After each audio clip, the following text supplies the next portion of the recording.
అంగరంగ వైభవంగా ఇక్కడ కృష్ణుడి యొక్క జన్మాష్టమి కార్యక్రమం మన కానవ మందిరి ఆలయ కమిటీ గ్రామ పెద్దలు అందరూ కలిసి అంగరంగ వైభవంగా నిర్వహించడం జరిగింది. మరి ఆ కృష్ణ భగవానుడి యొక్క ఆశీర్వాదం కూడా తీసుకోవడం జరిగింది. ఎందుకంటే ఈ జగత్కి గురు కృష్ణుడే కాబట్టి ఆ కృష్ణుడి యొక్క పూజలు చేస్తే మనకు తప్పకుండా మన సుఖ సంతోషాలు పాడి పంటలు సమృద్ధిగా ఉంటాయన్న ఉద్దేశంతో ప్రతి సంవత్సరం ఇక్కడ కృష్ణాష్టమి వేడుకలు నిర్వహించడం జరుగుతూ ఉంది. నేడు మరి కృష్ణాష్టమి వేడుకలు ముగిసిన తర్వాత నేడు భండార కార్యక్రమం ఉంటుంది.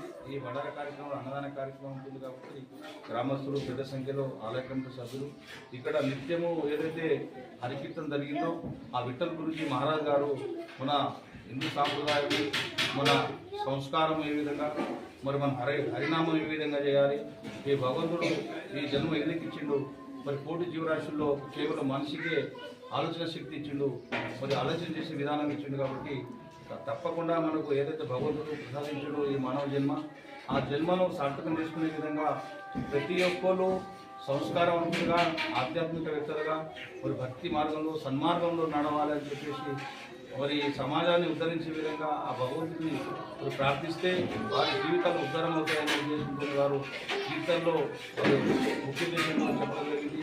ప్రతి ఒక్కరు అయినా గుడికి రాకుండా పర్లేదు కానీ లేచి నుంచి పండేంత వరకు ప్రతి వ్యక్తి అందు ఆ భగవంతుని దర్శించే విధంగా హరినామం చేస్తే వారి యొక్క వాక్కును ప్రక్షాళన జరుగుతుంది. ఆ వాక్కు మాట్లాడే మాట కూడా నిలుస్తుందని చెప్పేసి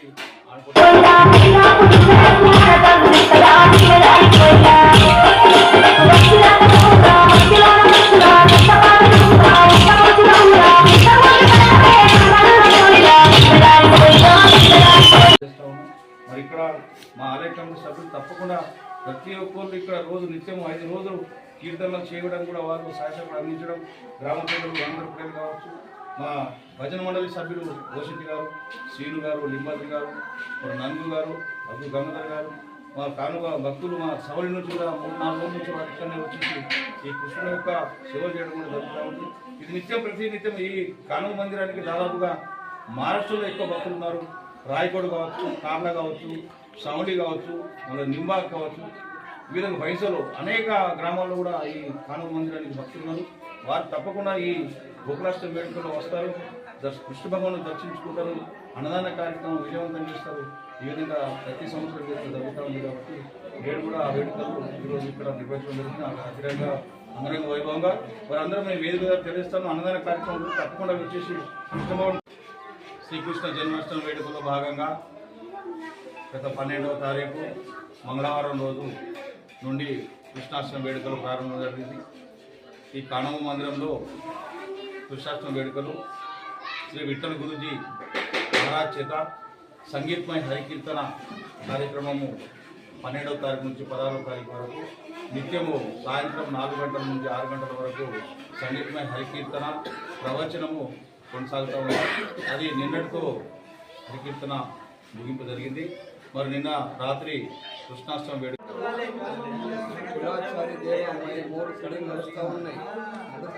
మాకు ఆనందమే జరిగింది. దేవుడికి వస్తే మా ఇంటికి వెళ్ళి నెత్తిస్తాము, వేడికే నడుస్తాము. ఈ దేవుడికి 24 గంటలు భజిస్తాము. మేము సాంఘిక అన్ని కోరికలు ఏం చేసుకుంటాం. ఇక్కడ పెద్ద మనుషులు కార్యకర్తలు పేరాజన్న భోజనన్న వీళ్ళు సత్కార్యాలు చేస్తూ ఉంటారు. మేము వస్తాము, దేవుడికి దర్శనం చేసుకుపోతాము. ధన్యవాదాలు. కృష్ణుడు మాకు అనంతం ఇస్తుంది. సంతోషంగా ఉంటుంది. कानवा मंदिर है कुबीर का, ये बहुत दिन से 50-60 साल से इसका चर्चा चल रहा है। ये आज तो भक्तों को पूरा मन्नत देता है। ये गोपाल कृष्ण का मंदिर कहे जाते हैं। ये कानवा गली के मंदिर में बहुत अन्नदान होता है, कार्यकर्ता होता है, भक्त लोग आते हैं दूर दूर से, इसकी सेवा पूरी होती है। अभी कुबीर में भी हमारे गाँव में अच्छा सेवा से कार्यक्रम हो रहा है। इसकी कोई मन्नत मांगे जो उसका पूरा मन्नत देता है श्री कृष्ण भगवान की जय।